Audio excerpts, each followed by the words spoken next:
Impact Audio presents A Baseball Gaijin by Fischman. Read for you by Nishii.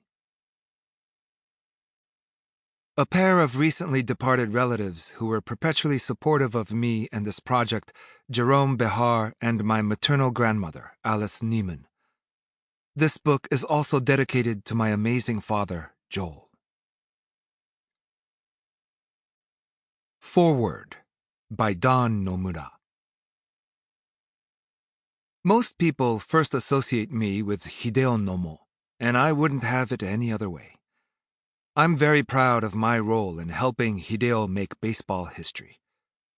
When he signed with the Dodgers in February 1995, he inched closer to becoming the first Japanese-born player to play in the major leagues in 30 years. Then, on May 2nd, he did it, holding the rival Giants to one hit over 5 scoreless innings, attracting the attention of millions on both sides of the Pacific. Hideo's so-called tornado delivery was certainly striking, but he was darn good, too. That first season, he won National League Rookie of the Year, starting the All-Star Game, and placed 4th in Cy Young voting. Hideo was not on loan from his Japanese team, as was the case with Masanori Murakami in the 1960s. Rather, he planned to become the first player from Japan to leave Nippon professional baseball on a permanent basis and forge a long MLB career. Of course, Hideo was able to accomplish that, and as a result, his journey from Japan to the majors has rightly been credited for opening the door for Japanese players to come to the majors. I don't even think brave would be the right word to describe Hideo in deciding to head to the States. Instead, I would say he was determined. Absolutely determined. Let me explain. At the time, Mac Suzuki was my only client, and a friend of Hideo's introduced us. Early in our first conversation, it was clear that his mind was already set. He basically said, "Nomura-san, I'm going to play in the major leagues next year, so just get me over there." In other words, he knew he was doing it, and it became my job to figure out how that would work, legally and contractually. The reason brave seems misleading or wrong is that Hideo was supremely confident in his game and basically tunnel-visioned with what he wanted to do, with what he felt he had to do. As far as I could tell, he had no fear or anxiety about the move from a cultural or baseball perspective. It didn't seem to matter to him that he spoke virtually no English and had only ever lived an Eastern lifestyle. Those were not even conscious obstacles to him.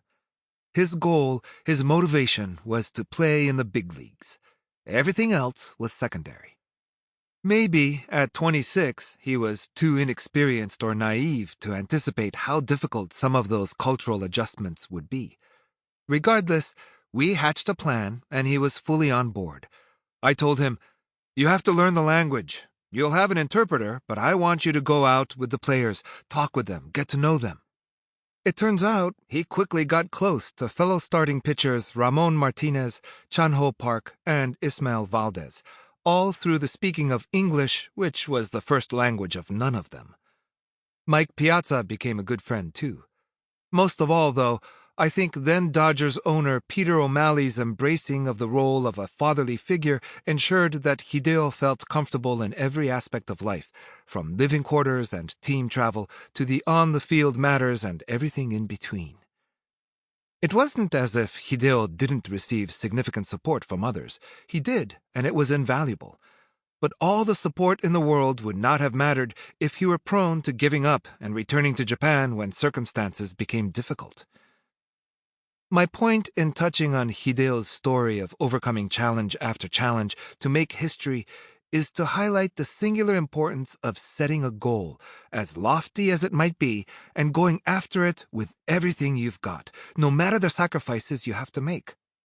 Hideo's sheer determination reminds me of that of Tony Barnette, my client whose inspirational story occupies the forthcoming audiobook.